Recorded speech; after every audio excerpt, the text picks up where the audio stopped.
Today on Straight Talk Africa, a discussion and analysis on the state of human rights in the African Great Lakes region. That discussion is coming up next right here on Straight Talk Africa.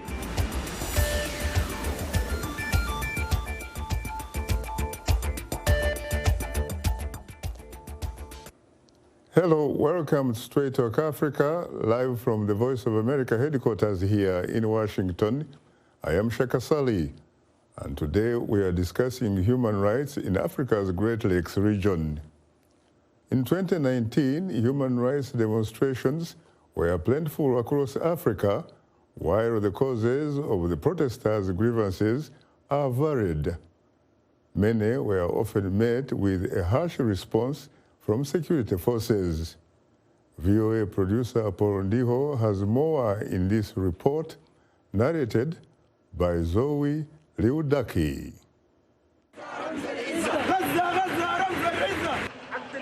In Sudan and Guinea, demonstrators were frustrated with the governing of long-time entrenched leaders. In Zimbabwe, angry protesters mostly vented over poor economic conditions. Human Rights Watch released its most recent report card on Africa in Johannesburg last month.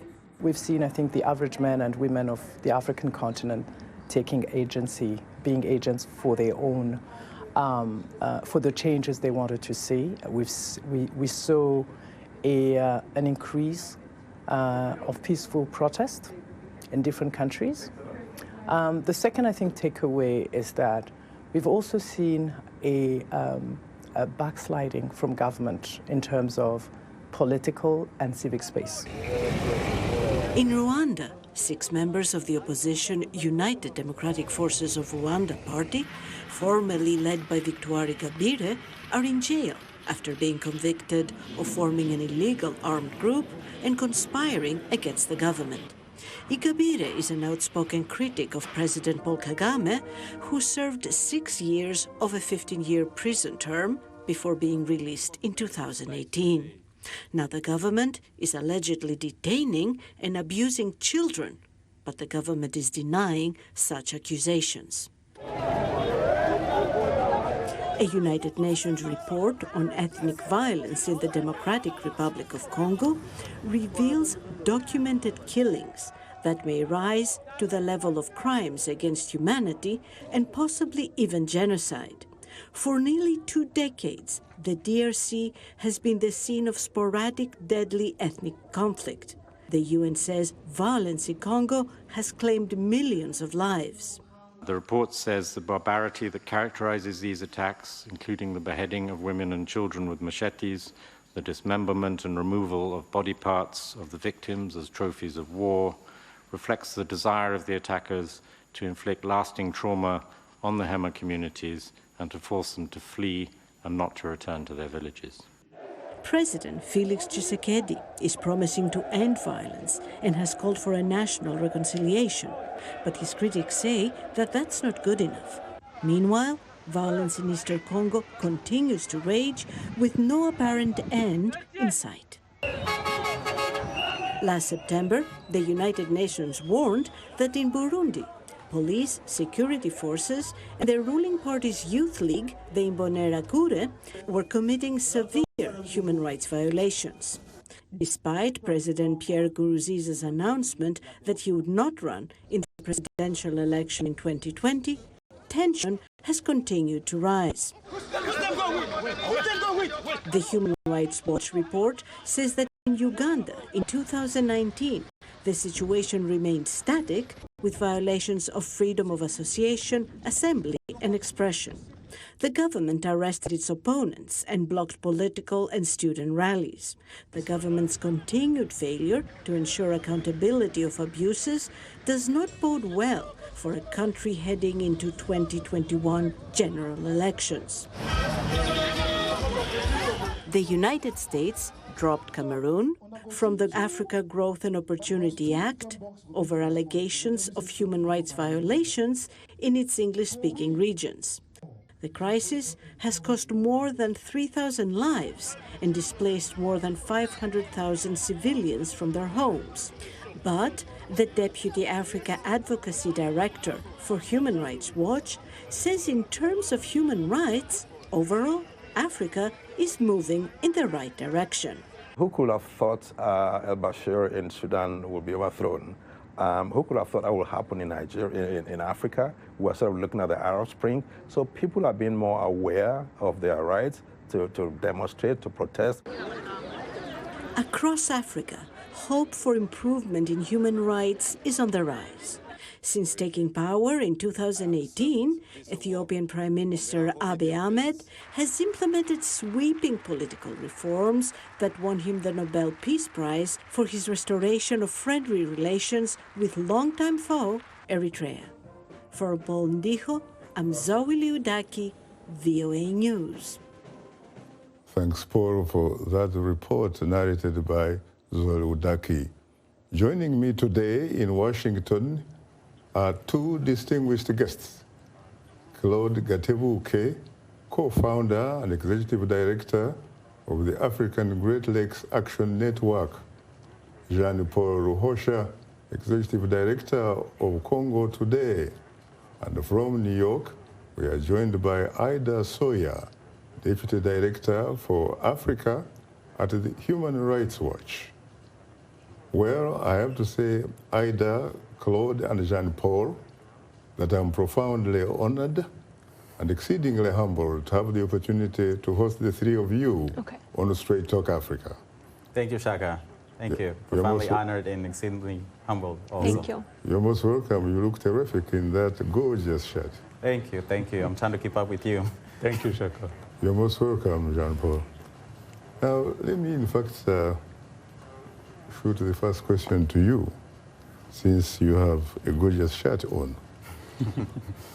You come from the beautiful southern rolling hills, beautiful country of Rwanda. Yes. What is the state of human rights in that republic? The analogy that I would use for what's happening in terms of human rights in Rwanda and in the region is the heart of Africa is bleeding, because there is so much egregious violations of human rights in the country from the top to the bottom. I'll give you a few examples. Just last week, a report came out. We've known this for a long time, of basically people being criminalized for being poor, beggars, what do you street mean vendors. For being poor? So Rwanda's known for having the cleanest streets and everything, you know, a very beautiful, clean country. But the cost has been the violations of human rights, where people are rounded up, street children, street vendors, homeless people, and other people being rounded up and taken to these detention centers. One in Gikondo, known as Kwagachinya.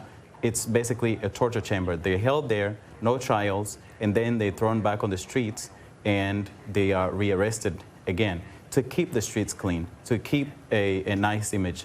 On top of that, to keep the streets clean, clean for who? Clean for the foreigners and the visitors and the tourists. And the Rwandan elite? And yes, the Rwandan leaders, the elite and the rich. Additionally, in December, just a little bit before Christmas, poor people's houses were destroyed. And what they said was the reason they destroyed those houses, and there was no place for them to go. Some of them were basically homeless right outside of their homes because of the placement of their homes on the hills.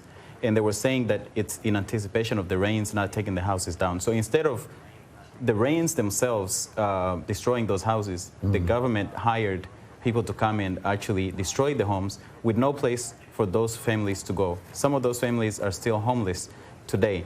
And I can go on and on. This is just inside of Rwanda. People's families continue to report on a daily basis their family members and their loved ones going missing. And as far as when you go beyond that, the day-to-day life, the elites, the people in politics, there's no opposition. Anyone in opposition that's legitimate opposition has been jailed. Obviously, there was the release of a few members of the new formed party, Dalfa Umurinzi, that was formed by Victoire Ingabire recently. But a number of her members of her party, are still imprisoned on trumped-up charges. We'll get to that and more later. What about you, Jean-Paul? You were here not a long time ago talking about pretty much the same thing. Exactly. Are you telling me that nothing has changed since then? Actually, it became worse than what it was last time. Last time we talked about preventing it, even though it was going on already. But unfortunately, nothing that the government did. Right now, the government actually is open to kill the people. We talk about South Kivu. I'm talking about South Kivu Banyamulenge. This last time, where the MONUSCO is, there is a Banyamulenge who have been killed there. Again, in the zero, I showed you the cardiography and the map. But the government says that, on the contrary, it is a servant over the people. Unfortunately, it's not at this time. They get umbrella of Mai Mai. There is a Mai Mai in coalition. What I seen on the report of human rights, it didn't include all the details. What is Mai Mai? You keep talking about Mai Mai, and Mai Mai has featured very prominently, especially during the last decades of civil wars in the Democratic Republic of Congo. It is sometimes referred to as a militia, and sometimes referred to as an ethnic group or community or something. What exactly is Mai Mai? Mai Mai, it's a coalition of the other ethnics, which is the Bafurero, Babembe, Banyindu, and the Bavira. They have a coalition as an enemy. And what does Mai Mai mean? Does it mean water or what? It means water. Very interesting. Yeah, it means water. Like Maji in the context of Tanzania. Exactly. It's that context. But what they do, it's killing people. And now they formed a coalition with Redi Tabara and the FNL and the Forebu. Those are Burundian rebels. And why are they killing people? Good question. They are killing people. Why? They wanted to do what I will call uprooted, which is, in French, I can call it déracinement. Now, wait a minute. The primary audience of Straight Talk Africa is English. Exactly, which is what I'm saying. It's uprooted. It's the people, they want to get all the Banyamulenge out of Congo. And for them to do that, they have this deal that they did with all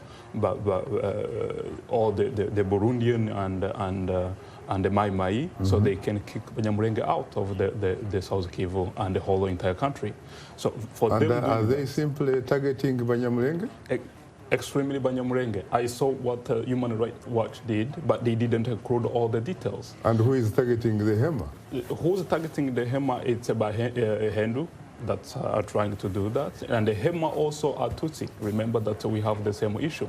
And all this is because they think that we are not Congolese, even though President Felix Tshisekedi said we are Congolese, even though I'm not really impressed by his speech saying that we are not citizen seekers. We were there before Congo was there. Banyamulenge were there before Congo became Congo. As a matter of fact, when you talk about Congo, it reminds me of, again, the Berlin 1884 conference.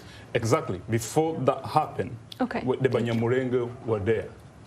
The Hema were there. So there is no any reason for however, to violate those rights of them, to kick them out. That's a fundamental right to have them under the strategy. But these are colonial political expressions, really. Exactly. How they Why would an African be, for example, a foreigner in Africa? That's what's happening there, Shaka. And what they are trying to do, they are trying to kick them out, to get them out of their land. They've been burning their houses, taking their cows away, and you know they are farmers. And they've been destroying all their houses, everything they have, they belong to. So what they are doing exactly is it's a strategy to kick them out of the country completely. So would you agree with some who actually suggest that what you're looking at is a conflict between the whole, for those who are cultivators, and the cow. No, completely. Because the cow is looking for unfettered access to grass and water and all that kind of stuff. Let me explain what they're doing. This is a political deal. When you look at it, they're using so-called Mai Mai and the so-called Redi Tabara and all that. When you say they are, who are they?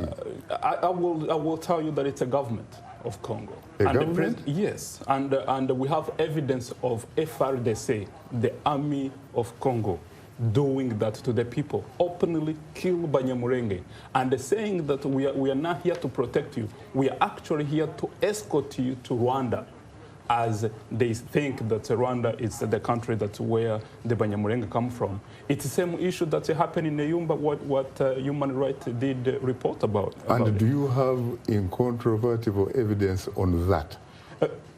Unfortunately, I didn't bring them, but last time I did submitted it to that, and which is what we are working on right now to prove that. And I was trying to get in contact with AIDA to show that, so we can document those incontrovertible evidence, as you said, that could provide, those people could go in jail and justice could be served for Banyamulenge and the other people in Congo. Who are your primary sources? The people. Which people? The Banyamulenge who are there, who have been victim of that, and the Bafurero and the Babembe who are not belong on that kind of deal. And what about the Bashi? And the Bashi also. The Bashi also, there is a Bashi who are against this kind of deal and who are openly talking about these deals every single day. And Shaka, this is causing a big issue. I think it's going to cause the whole entire region the problem. This may affect Rwanda. This may affect Burundi. Remember, there is an election coming up in Burundi, the presidential election, which might be worse than what we believe we've been seeing. It's happening in Banyamulenge right now because they are victim of that. What they want, actually, they want to get the land so that they can have as their base of the strategy the world to fight Burundi. This is Redi Tabara. Remember, Redi Tabara, it's those who did attempted coup to Burundi and they failed. But they formed the coalition between them and the Mai Mai to kill Banyamulenge. Let's hear from Aida. Good afternoon, Aida. Thank you. Yeah. So I think looking more broadly at the human rights situation in Congo, we are extremely worried. I think there was a lot of hope that things would change significantly with the transition and with Felix Tshisekedi coming into power, and a lot of promises were made. Some improvements happened. A number of political opposition leaders and activists living in exile were able to return. Political prisoners were released, and President Tshisekedi has made a lot of promises, but so far we're yet to see a lot of change on the ground. And the situation in the east, as Jean was just describing, is extremely worrying, including in Minembwe, in that area, with the attacks on Banyamulenge and the inter-ethnic conflicts there. But across eastern Congo, there are still some 130 armed groups that are active, and abuses by these groups as well as by the Congolese army against the civilian population. And one of our big concerns is that the abusive commanders of the army who were there under Kabila's regime are still in power, including many who have been sanctioned by the UN Security Council and the United States and the European Union, and who have long records of involvement in serious human rights abuses, attacks on civilians, and support to armed groups. And these officers are still playing a key role in eastern Congo, and we have reports that some of them are continuing to support armed groups and undermine efforts to bring peace and stability to eastern Congo. So we feel it's really crucial for these officers to be removed from their positions of power if we really want to make progress in ending all of this violence in the east. Aida, you talk about the transition in the Democratic Republic of the Congo, but there are some sources which say, on the contrary, what you saw as a transition was probably a facade. They argue that when you look at President Felix Tshisekedi, you are talking about a man that has a position and rank with no authority. How do you respond to that?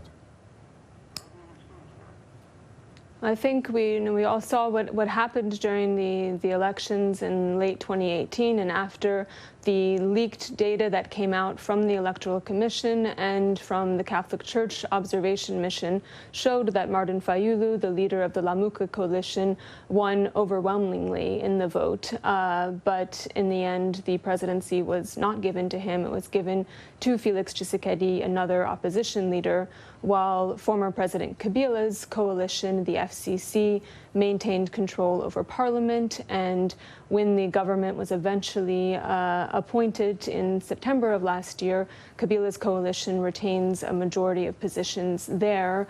And up until now, the security forces are still largely controlled by officers who were part of Kabila's regime and could still be loyal to him.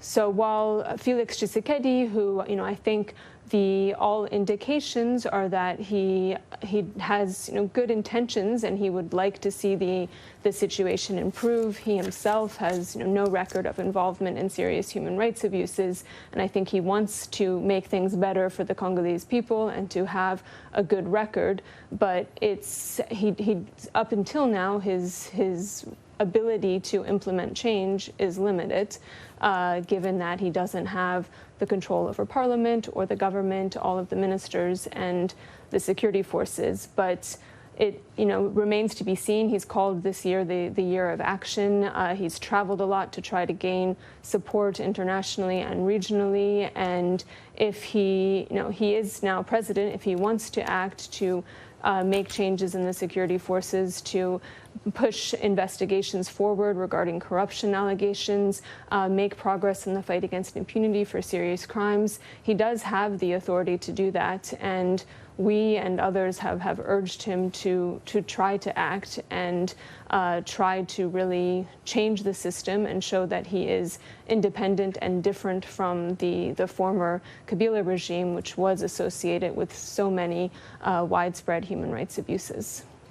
Good intentions indeed. How can you talk about good intentions when the individual does not, in fact, wield authority, wield power? He cannot move any mountains. Well, he has. I mean, he is the president. He has done some steps. He removed, for example, Kalev Mouton, who was the head of the ANR, the intelligence services, last March. He was seen by many to be the architect of repression under Kabila and responsible for the crackdown on the opposition and peaceful protesters and activists. So removing him from his position of power was an important step. We would like them to go further and open investigations into all of the abuses he was allegedly involved in and responsible for, but that was one step. And I think if he has the courage and the will to act, he could take similar steps to sideline some of the other abusive security force commanders who still maintain senior positions of power. And he can allow and encourage the justice system to operate independently. On corruption, there are some investigations that are going forward. We would like to see more progress on investigating and trying to prosecute serious war crimes, crimes against humanity that have been committed, including by some of these officers in the security forces, but also armed group leaders who, some of whom are wanted on arrest warrants, like Guidon. He's the leader of an armed group that controls much of what Masisi and Walikali territories in North Kivu, and his troops have been responsible for recruitment of children and ethnic massacres, mass rapes, widespread violations. And if there is a will, the Congolese authorities could move to arrest him and bring him to justice, and that would be an important step in the right direction and have a real impact for people living in these territories. Very interesting. Claude, you were in Rwanda during and immediately after the genocide. Yes. The first post-Rwandan genocide president was a gentleman called Pasteri Bizimungu. Yes. He was president. He was son excellence. What else did he have, really? He had the title, but he didn't have the power. He had a title. He could essentially, he could enjoy pomp and pageantry, but could he, in fact, make even the most basic of decisions? No. All the decisions were coming from the vice president. And at the time, the vice president was current president of Rwanda, Paul Kagame. So he was just a figurehead at the time. And of course, yes, in terms of ceremonial and going to the ceremonies with the title of president, he could do that. But the decision-making and everything in terms of ruling the country, it was being done by the vice president. When he was overthrown, the post of vice presidency was removed in the country. But the thing I want to add to what the comments that everyone made is you cannot talk about the human rights violations and the massacres and all of the belligerence in the Congo without talking about Rwanda and Uganda, the roles of the Rwandan military and the Ugandan military in Eastern Congo.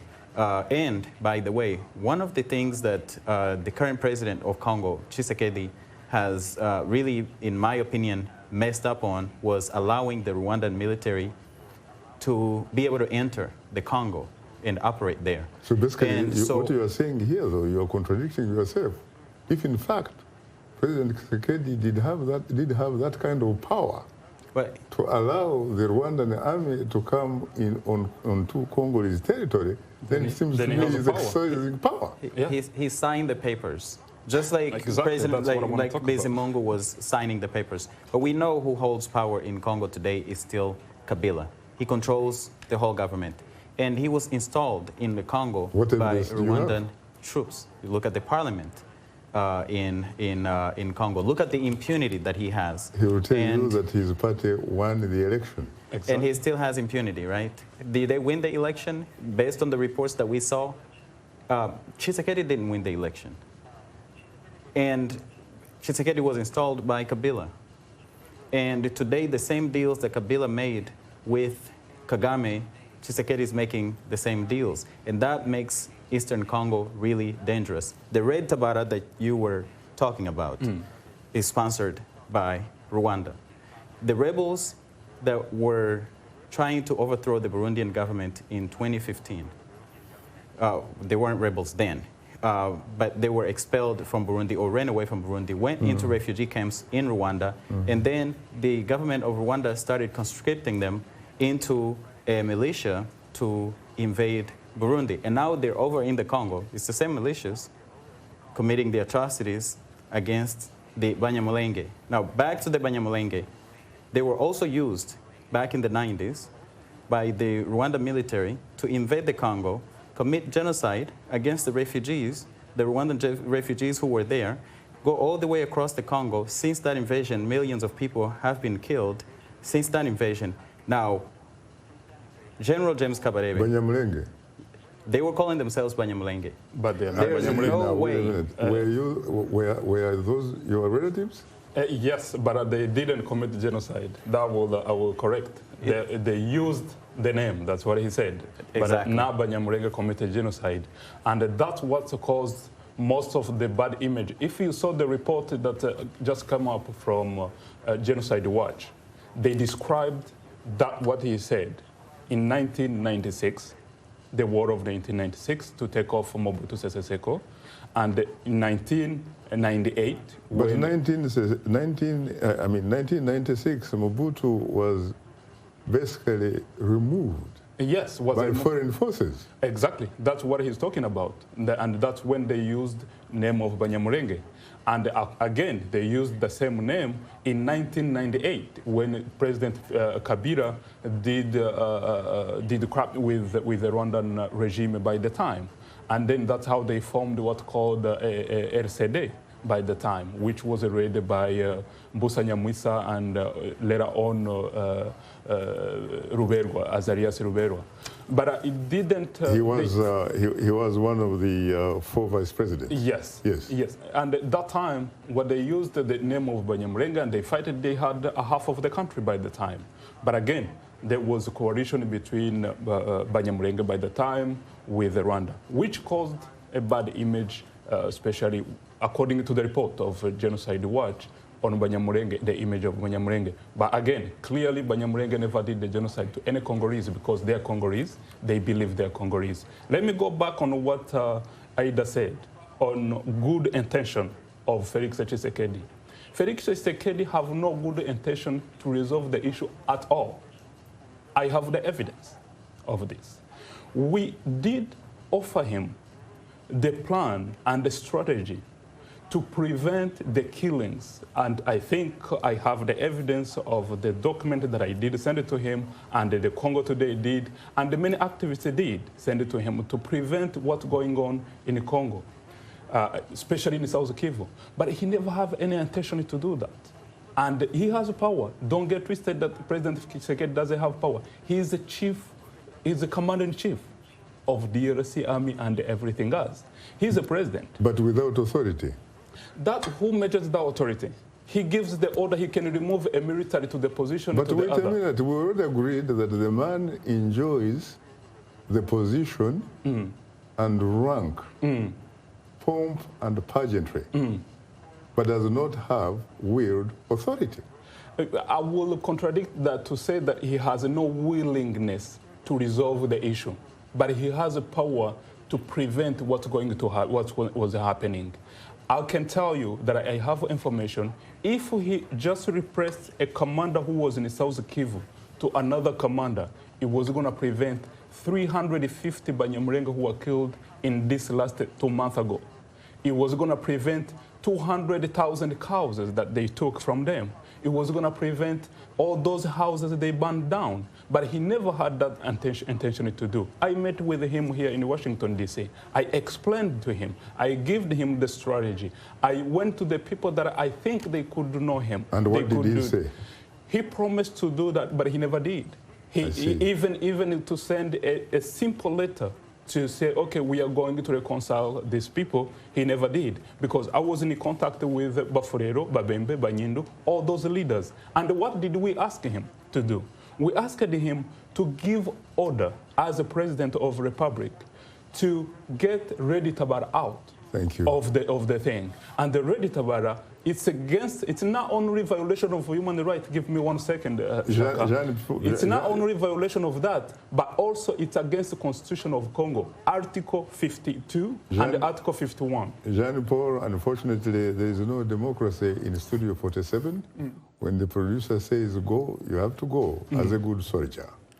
You are tuned into Straight Talk Africa, and we'll have more of our discussion in a moment. So please don't go away, because we'll be right back with you.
Now let's look at what's on tap for next week's program.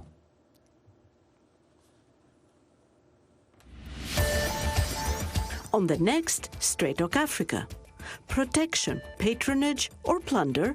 A new book examines how colonialism influenced the development of the Ugandan kingdom of Buganda. On the next Straight Talk Africa. And today we are discussing human rights in Africa's Great Lakes region. Our guests are Claude Gatebuke, co-founder and executive director of the African Great Lakes Action Network, Jean-Paul Ruhosha, executive director of Congo Today. And in New York City, we are joined by Sawyer, Deputy Director for Africa at the Human Rights Watch. Well, Ida, Claude, and Jean-Paul, once again, I'm profoundly honored and exceedingly humbled to have the opportunity to host the three of you on Straight Talk Africa. Thank you. Thank you, Shaka, for keeping Africa Hope alive. You're most welcome. You're most welcome. And let me come to you, Ida. Ida, you seem to be under very serious criticism here, especially from your fellow panelist, Jean-Paul, talking about you said that you thought that the DRC President, Felix Tshisekedi, may have good intentions. How do you know, for example, that he may in fact have good intentions? Do you have the ability to read his heart, or has he at some point told you that he does? Well, I don't know, exactly what's in his head, but I have met with President Tshisekedi since he came into office, and he did make a number of commitments about what he hoped to do. He's made public commitments. Even before he was president, as an opposition leader, he had made some commitments about wanting to improve the situation. But that doesn't mean that he has the ability or the courage or the will to take the actions that are needed to actually make those changes a reality and really end the human rights abuses, improve the situation for the people across Congo. So I think that, remains to be seen. And again, around what's happening in Eastern Congo, as long as these abusive commanders are leading operations and his military and security advisors are those individuals with long records of serious involvement in human rights abuses, I don't think we're going to see real change on the ground. So I think a key first step needs to be taking action to sideline those abusive commanders and looking at a new strategy, not just repeating the same strategies that we've seen year after year in Eastern Congo, including, for example, this idea of doing joint operations with the Rwandan army. What we've seen for the past 2.5 decades, whenever the Rwandan army intervenes in Eastern Congo, whether it's to support a rebellion in the east or whether it's to deploy officially and carry out operations supposedly against armed groups, the FDLR and others, it's always the Congolese civilian population who pays the price and who suffers the most. So I think that is a very dangerous strategy, and I hope that it doesn't move forward too much further, because we've seen in the past what cost the Congolese people could pay. Now, Ida, let's not just stick on the Congo. Let's also visit the Republic of Rwanda a bit. You had earlier allegations coming from Claude Gatebuke about the violation of human rights in Rwanda. What would you say about Rwanda from your vantage point?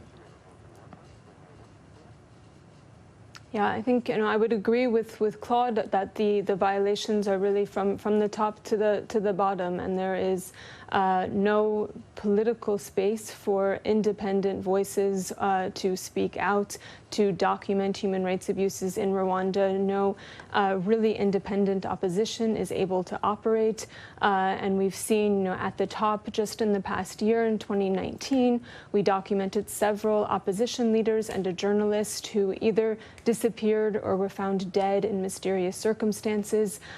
People, again and again, people who speak out, attempt to criticize the RPF or the President Paul Kagame, they are silenced, and it's incredibly difficult for anyone to criticize government policy. And then we've also seen, at the bottom rung of society, we put out a report that Claude mentioned just last month of how street children and sex workers, street vendors have been rounded up and thrown into these so-called transit centers. We documented especially the case of this Gikondo transit center, where kids are held in deplorable conditions. They don't have access to a lawyer. They aren't charged with the crime, but some of them are held for months with little food, little access to health care, there. And this is, the other side, as Claude mentioned, of the clean city streets of Kigali that Rwanda likes to present to visitors and others. But this is coming at a price. We've also documented in recent years, we put out a report about how suspected petty criminals in rural parts of Rwanda were summarily executed.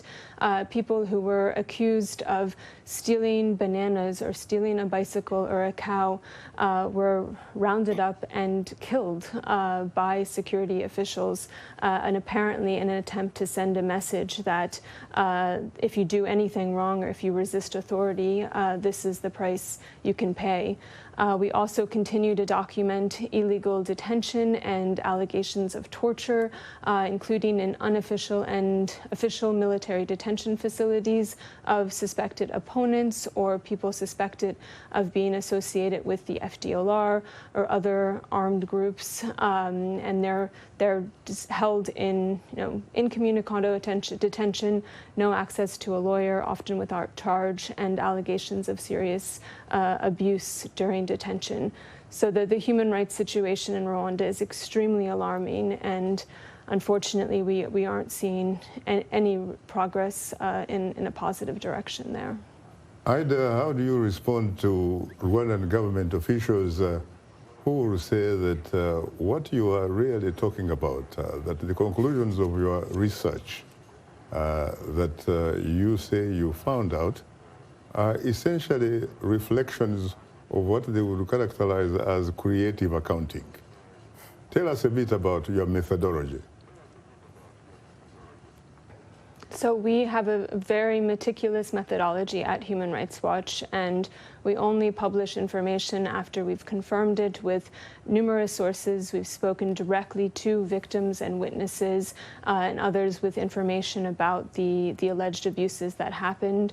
We always contact the Rwandan authorities and share our findings with them in advance of publication. We ask them for their response in an attempt to include their account, their version in our publications. And we stand by our findings. There are lots of rumors out there and allegations, but we dig further, and we only publish on something once we're very confident and we have numerous sources to back up our findings. I see. Let me come to you, Claude. There are some who say that in order for someone to be a legitimate and effective leader of a nation, that particular person has to reflect 4 basic values. These 4 basic values are basically 4 C's, not like the 3 C's of David Livingstone, which essentially the colonialists used as a justification for colonizing Africa. But these 3 C's are very important in the sense that 1 C stands for conscience. The 2nd C stands for character. The 3rd C stands for courage. And the 4th C stands for country. Do you see any leader in the Great Lakes region that reflect these 4 C's? I would say they're all characters, but they don't reflect the 4 C's. What do you mean they're all characters? In the way they operate, the way they pretend to serve the people, but they really are serving themselves, and they sell these images abroad of being great leaders, great Pan-Africanists, who in fact are butchering the people inside of the countries that they are ruling. Their own people. Yes, and also the people across the borders, in the case of Rwanda and Uganda. You were talking about the region, the Great Lakes region of Africa. Mm-hmm. So when I say characters, they're actors. They're not genuine in what they present themselves as. Consciousness, there's no humanity. When we talk about the Great Lakes region, yes. Which countries are we really talking about here besides Rwanda, Democratic Republic of Congo, Uganda. And we're also talking about the Congo Republic, which used to be Congo Brazzaville. Yes. Are we also not talking about Tanzania, for example? Burundi, of course. And Kenya. Yeah. I still think, looking at the region, no one of those leaders meets the 4 Cs. No, they're not the 4 Cs, yes. But there have been some probably in the past who have probably met. I would say the 4 Cs. Julius Nyerere was a good example. Patrice Lumumba was another good example, very short-lived. And in fact, the removal of Lumumba has set in motion this practice of Western countries, the US and the UK and France, installing friendly tyrants and dictators, starting with Mobutu, who served 32 years and bankrupted the Congo, and then was replaced in the region by Museveni and Kagame. The belligerence in the region has the support of the outsiders, people who are not from the region but exploit the region. So it's a much bigger issue. But what we have is what is known in the region as nyamparas, or meaning puppets. Nyampara is a Kiswahili word for puppets. Yes. For a foreman. Right. A supervisor who is essentially organizing the natives on behalf of his masters. Exactly. The foreign masters. And that's what we have in the region. What the leaders that we have, like I say, Julius Nyerere and Patrice Lumumba really met, in my opinion, the 4 Cs. However, the ones that we have today, most of them in that region, are nyamparas. They are serving their puppet masters, and at the expense of the people. The masses are suffering, and the people are used as tools to access these resources and for them to keep their favors. What about you, Jean-Paul? I strongly believe I'm with him, what he said. Lumumba was the best leader who worked for the people. Don't forget one thing. You have to, which I will give an example for what Aida said. You cannot just talk about what you're going to do.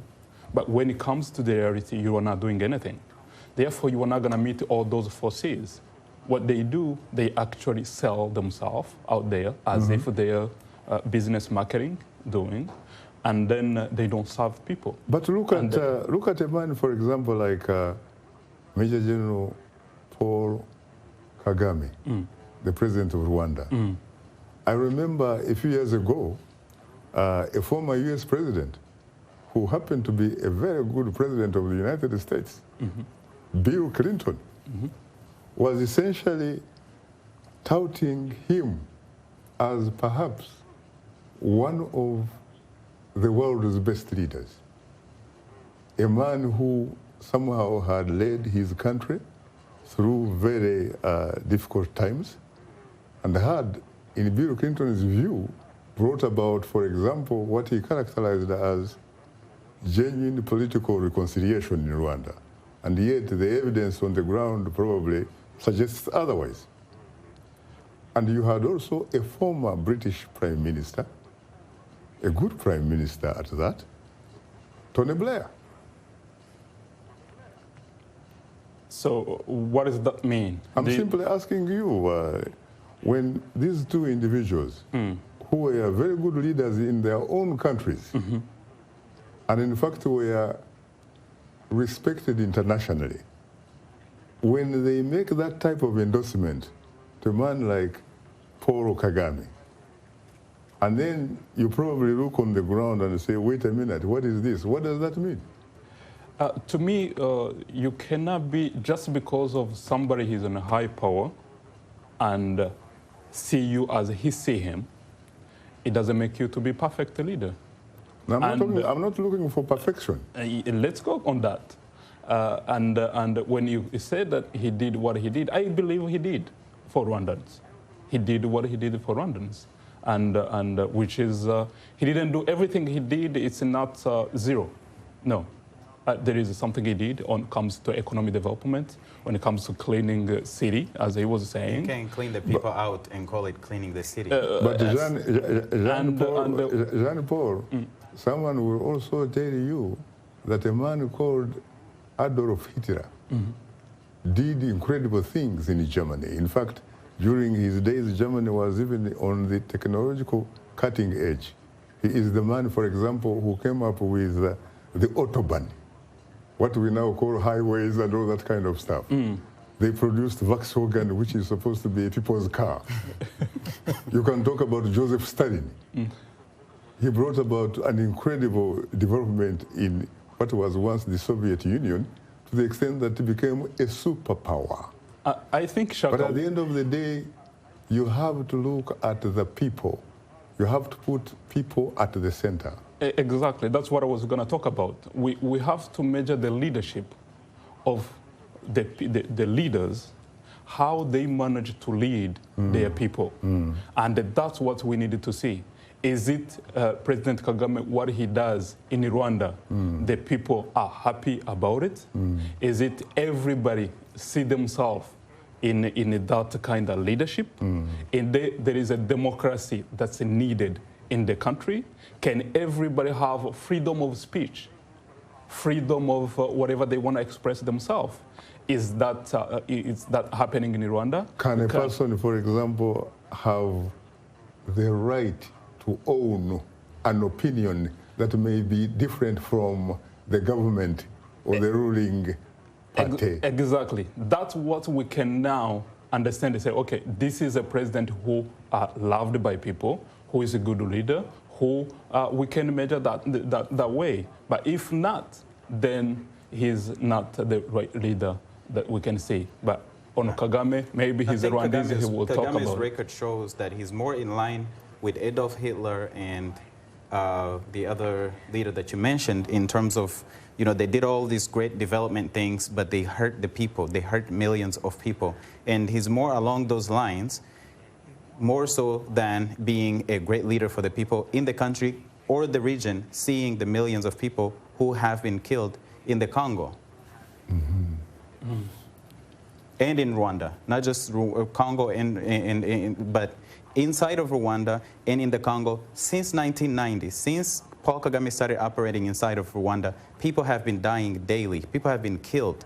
No trials, no justice. You can't have an opinion. And that is not a leader that you can, you know, nuance and go by the opinion of a Bill Clinton or a Tony Blair, because a lot of us have... He might be just a friend of We'll come back to that later. Ida? Hello, yeah.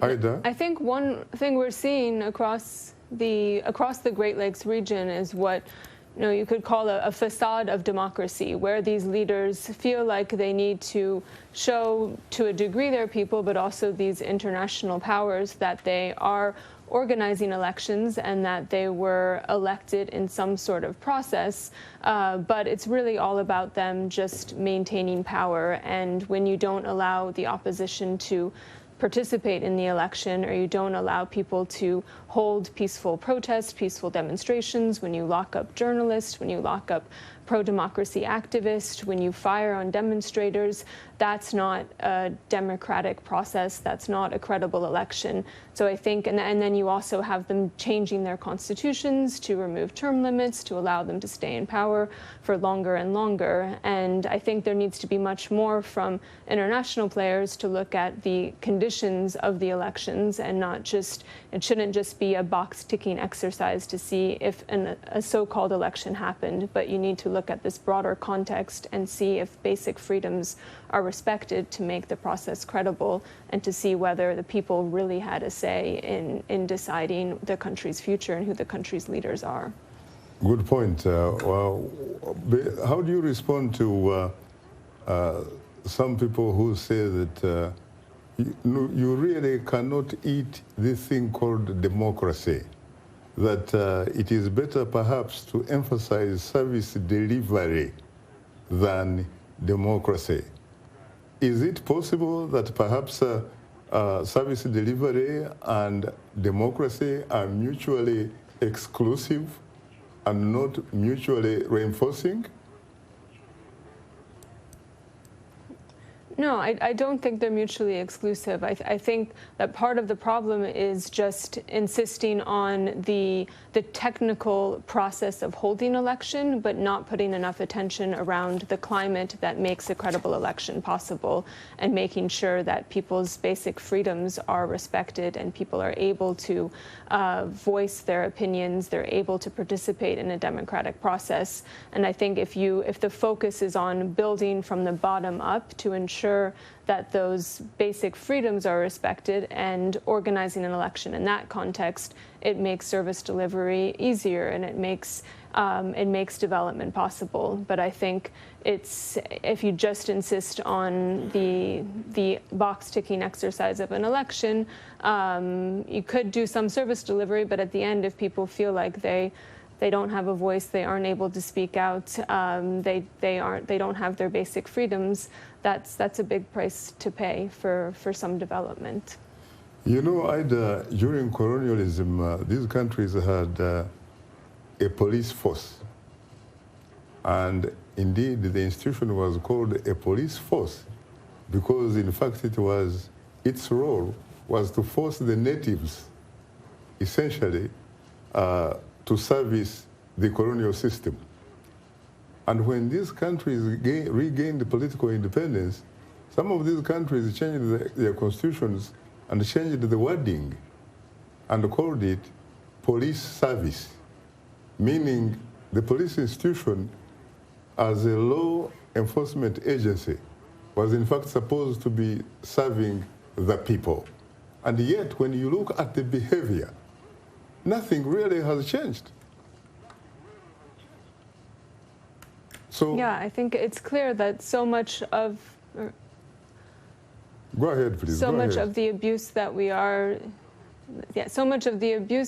seeing today by the police and other security services, you can see the roots in the colonial legacy and all of the abuse that characterized the colonial regimes. And these regimes were all about just profiting the colonial master and taking out the resources and using the people of these countries essentially as slaves or forced labor to bring profit to the colonial powers. And when you had the transitions that eventually happened to independence, a lot of these security services sort of continued in the same practices that some of the colonial forces used, where they were more preying on the population instead of protecting the population. Well, unfortunately, time happens not to be our best ally, and on that note, our guests today were Claude Gatebuke, Jean-Paul Ruhosha, and Ida Sawyer. Thanks to our audience for tuning into Straight Talk Africa. In the meantime, get better, not bitter, the Great Lakes region, and please remember to keep the African hopes alive.